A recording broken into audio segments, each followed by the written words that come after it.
Bigong mahanap ng mga otoridad si Senador Ronald Bato de la Rosa na wanted ng International Criminal Court sa mga lugar na kanilang pinuntahan sa Parañaque, Bulacan at sa Angeles, Pampanga.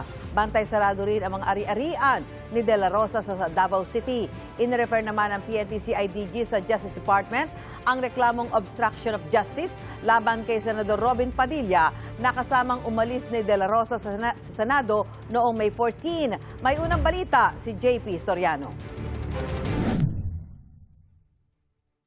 Sunod-sunod na dumating ang mga sasakyan ng PNP-CIDG at NBI sa isang subdivision sa Barangay Balibago, Angeles, Pampanga. Bumaba ang mga tauhan ng CIDG at nilapitan nito ang isang bahay.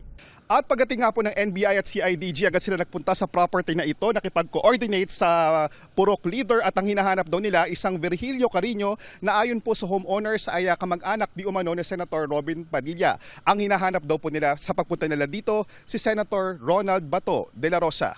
Ayon sa aking source, nakatanggap ng impormasyon ng mga otoridad na narito si de la Rosa May 26. Pinatawag po nila ako para mag-assist po sa kanila, para mag-ikot po, mag-search po sa loob. Kasi meron na pong warrant of arrest daw si Senator Bato. Yun po ang pagkasabi nila. Bitbit ng NBI at CIDG ang arrest warrant para kay de la Rosa mula sa International Criminal Court o ICC. Sinamahan sila ng purok leader na may access sa bahay. Kabilang sa mga sinilip ang kusina. Wala namang katao-tao dito po talaga, sir. Pati ang silid na may kama. Pero bigong matagpuan si de la Rosa. Nag-search lang po, sir. Nag-search lang po kung nandito po si Senador Bato. Sabi ko po, walang bato talaga po dito na nakatira. Kasi hindi naman po siya taga rito. Wala naman po kaming nabalitaan na may bahay dito. Hinanap din si de la Rosa sa katabing bahay na pagmamay-ari rin umano ni Carino at may ibang umuupa. Tapos pagbukas ko, sabi ko, anong meron? Tapos yun nga, hinahanap nila si Senador Bato. Sabi ko ba, malay ko rin. Hinahanap din umano si Carino at ang isang itim na pick-up na namataan umano sa Senado noong araw na umalis si de la Rosa. Tinanong ko po, bakit po hinahanap nila yung pick-up na nakapangalan sa Virgilio Carino. Sabi nila kasi hinahanap po nila si Senator Bato. Ayon sa Homeowners Association ng Subdivision, well-coordinated sa kanila ang operasyon ng CIDG at NBI. Sabi niya, meron po kaming pinapaulap dito. May subject of the warrant, so isi-serve namin. Mga taga-CIDG kami at taga-NBI. Mahigit isang oras na nasa subdivision ng NBI at CIDG base sa timestamp ng CCTV. Bukod dito, kasabay ring hinanap si de la Rosa sa Parañaque at Bulacan ayon sa hepe ng CIDG. Katuwang nila ang NBI.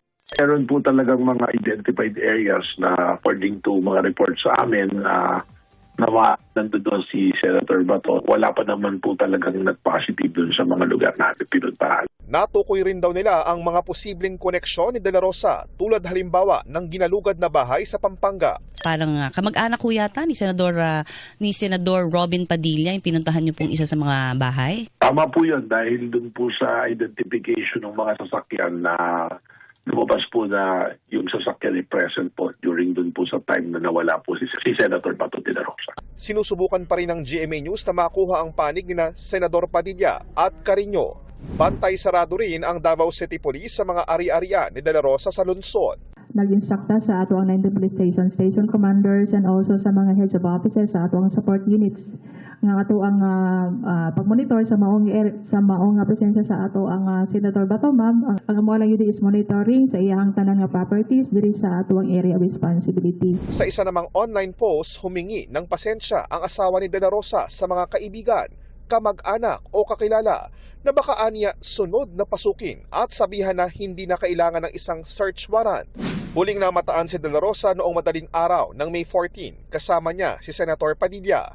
Nakuha na ng CCTV ang sabay na pagsakay nila sa isang sasakyan paalis ng Senado. At dahil sa umano'y pagtulong ni Padilla sa pagtakas si de la Rosa, ire-refer ng PNP-CIDG sa DOJ ang reklamong obstruction of justice laban kay Padilla. Una nang sinabi ni Padilla na nakiangkas lang sa kanya si de la Rosa, pero lumalabas sa investigasyon ng CIDG na hindi lang basta nakiangkas kundi planado ang nangyari. Binundutan umano sila ng isang sasakyang nagsilbing security escort at backup car. Sinisika pa naming makuha ang panig ni Padilla, Pero nauna na siyang sumagot nang tanungin kung illegal ba ang kanyang ginawa. Ay tanong natin sa kanila kung may illegal. Kasi sa amin, tandaan ninyo, ang Senate, ang sabi ng aming SP, ay hintayin namin ang warrant ng local court. Pero sir, bukas kayo sa mga possible investigations? Ay wala tayong magagawa. Iniutos na rin ng Firearms and Explosives Office ng PNP ang pagbawi sa lisensya ni De La Rosa na magmay-ari at magdala ng mga armas. Binawi rin ang rehistro ng halos 120 baril ni De La Rosa na dating naging PNP chief. Mas makakabuti po sana na ma-surrender na lang po itong mga firearms na ito at ma-deposit po sa proper authority. Implementing rules and guidelines o IRR ng naturang batas ang binabanggit ng pulisya na batayan sa pagbawi ng mga lisensya at rehistro ni De La Rosa.